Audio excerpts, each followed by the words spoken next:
The circumstance that birthed the idea of one of the world's largest fast food chain restaurants has little or nothing to do with the food industry at all. Interestingly, when the two brothers came up with the idea of setting up what would morph into today's McDonald's, they wanted everything on earth but food.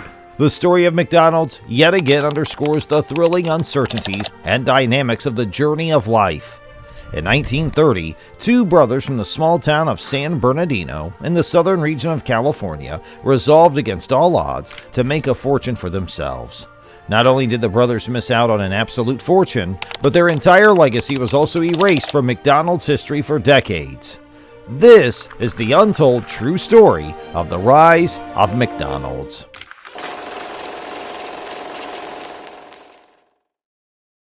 The humble beginnings of Richard and Maurice McDonald truly represent a start from the scratch. Richard and Maurice were the sons of Irish immigrant parents, Patrick and Margaret, who immigrated to the United States when they were kids. Growing up with three other siblings, Richard and Maurice experienced the pangs of poverty in full measure.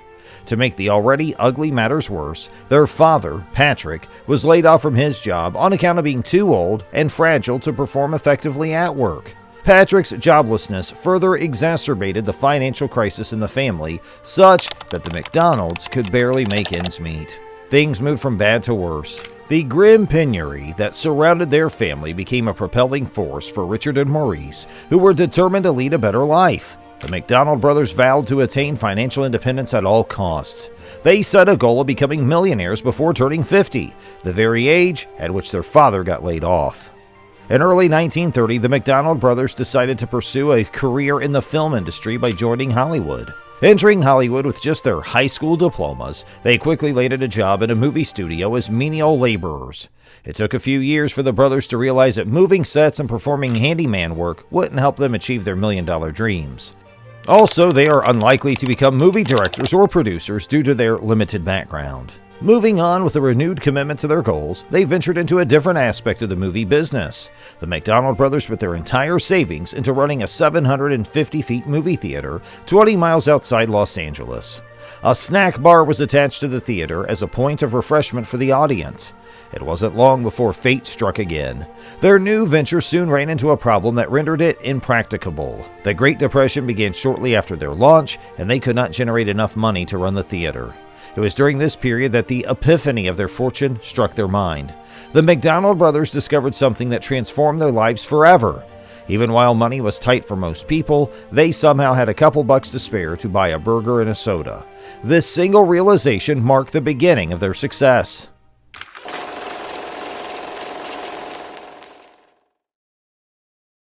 The two brothers promptly set up their fast food stand named the Wigwam, located on Foothill Boulevard in Arcadia. They sold orange juice at first, but later added hot dogs and hamburgers to attract more customers. Sales were booming rapidly. They soon opened another stand at Monrovia on Route 66, close to the Monrovia Airport. This second stand was named the Airdrome, and it quickly became popular among travelers and visitors. Inspired by the success of the new stand, the brothers realized that they could expand their business beyond air travelers by catering to the growing number of road travelers. In 1940, they relocated their second stand to a bubbling transportation hub in San Bernardino, 40 miles east of Monrovia. For the very first time, they used the name that will linger on for years to come. The new place was named McDonald's Barbecue, and it officially became the first McDonald's restaurant in history.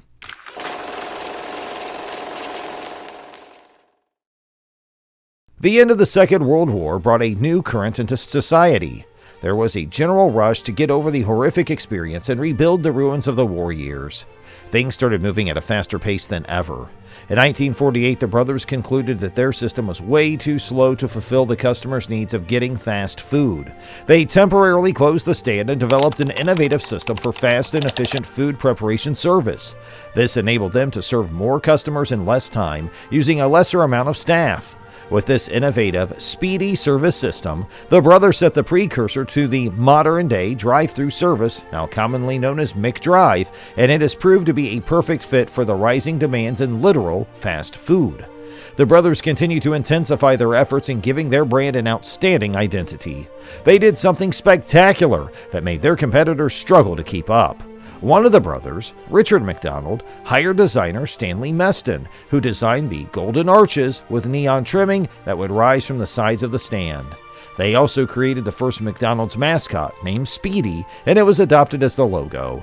Their unique approach and delicious food quickly became a public sensation. Customers started forming lengthy queues outside their restaurant. This prompted the brothers to take another step that would blow the success of their restaurant through the roof.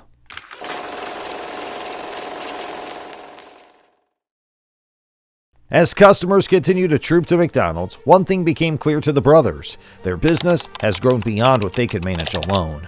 They began to franchise their business and spread the iconic golden arches of McDonald's across the country. The first few franchisees that they granted across the country resulted in serious losses. They did not have enough time to manage these locations, and things started degenerating. The brothers had health complications, and they soon began to lose their franchising agents. The future of the business became bleak. In 1954, an outside force that would transform McDonald's entered the scene. Ray Kroc, a milkshake machine salesman who had once sold 8 of his multi-mixers to the brothers, visited McDonald's. Ray Kroc's visit couldn't have been timelier. He saw a golden opportunity and made them a proposal to manage the business. After serious rounds of negotiations, they agreed that each franchise agent would pay 1.9% of gross revenue, the McDonald brothers would take 0.5%, while 1.4% would go to Ray Kroc. Ray Kroc was officially made their franchise agent that same year. The cooperation between both parties became an instant hit. Ray Kroc and the McDonald brothers worked together to replicate the success of the first restaurant and expand the business across the United States. Kroc was responsible for opening and operating new franchises, while the brothers focused on perfecting the original restaurant's operations and maintaining the company's intellectual property. Kroc's business acumen soon proved invaluable to the company. He continued to expand the business by opening several new franchises across the country. He also helped develop a standardized, uniform system of operations for all McDonald's restaurants. As a result of this, customers enjoyed a consistent experience, regardless of the location they visited.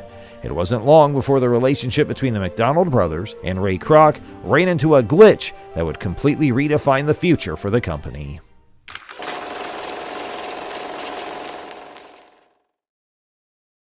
As the business continued to expand, some differences began to surface between the McDonald brothers and Ray Kroc. Both parties started having different opinions on how the business should thrive. They somehow meddled with their differences until a particular incident occurred. Suddenly, the McDonald brothers started a franchise with the Frasilock Ice Cream Company without the knowledge of Ray Kroc.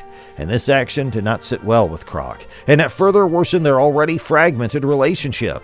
Another bone of contention is that, while the brothers were happy with the current state of the business, which afforded them enough money to live comfortably, Kroc wanted more out of the business.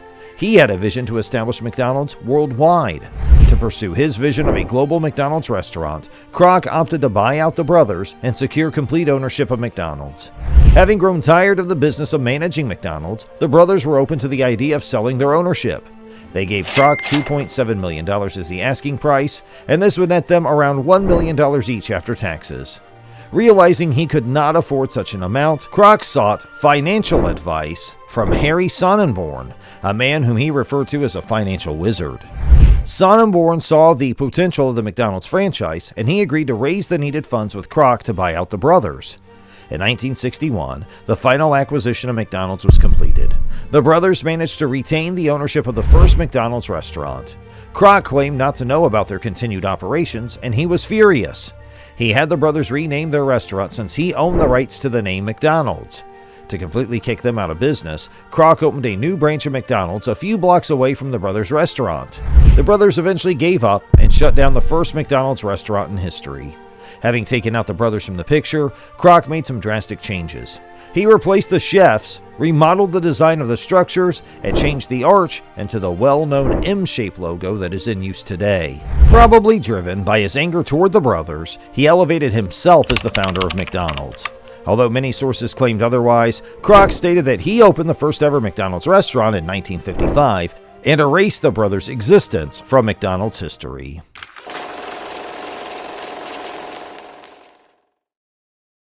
With the brothers out of the business, Kroc made Harry Sonneborn the first CEO of the new McDonald's system. The combination of Kroc and Sonneborn recorded substantial success for the company. Kroc's salesmanship, drive, and vision, coupled with Sonneborn's financial intelligence and strategic management, transformed the small hamburger stand into the biggest and most successful fast food restaurant in the world. Besides their marketing geniuses, there's another secret that is largely responsible for the fortune of the McDonald's company. Although McDonald's recorded an exponential increase in sales volume in the early 1960s due to car use in America and the arrival of McDonald's highway system, but there is more to its success than the exceptional and smart marketing that the company is generally known for. It was Harry Sonneborn who pulled up the biggest business trick that gave McDonald's an unbeatable edge. Sonneborn made Kroc rethink the future of the business. He told Kroc that it was impossible to build an empire by just earning a 1.4% cut on a 15-cent hamburger. He could, however, by owning the land on which that burger is made. That way, each franchisor needed to pay rent on the land that the new McDonald's was built on. This ingenious idea was a game changer for McDonald's. Sonneborn told Kroc that he was not in the burger business, he was in the real estate business. Using this idea, McDonald's started generating substantial revenue.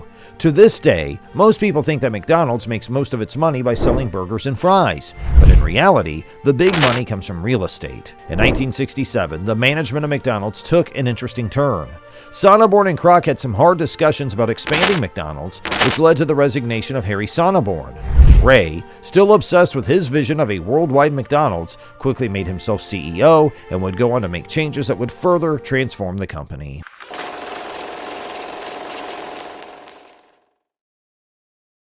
A year after his new role in the company, he introduced the legendary Big Mac, which was an instant success.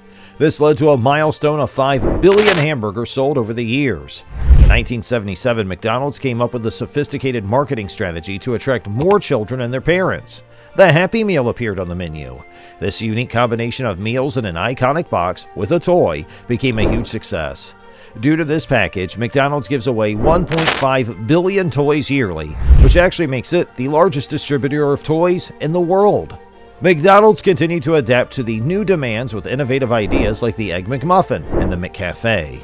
It were the ideas like these that made McDonald's the worldwide brand it is today. In 1984, Ray Kroc died of a heart ailment. He continued to work on McDonald's until the day he died. Years later, the role that the brothers McDonald played in the history of the company was re-acknowledged, and their story was added to the McDonald's history books. To this day, all McDonald's restaurants are still working on the model that Harry Sonneborn presented to Ray Kroc. The company has faced and overcome many challenges over the years. McDonald's has won millions of loyal customers worldwide, and it remains to be one of the leading multinationals worldwide, and probably will be for many years to come. This was the McDonald's story. Please burn some calories because of your last McDonald's visit and subscribe to Business Capital. We're loving it.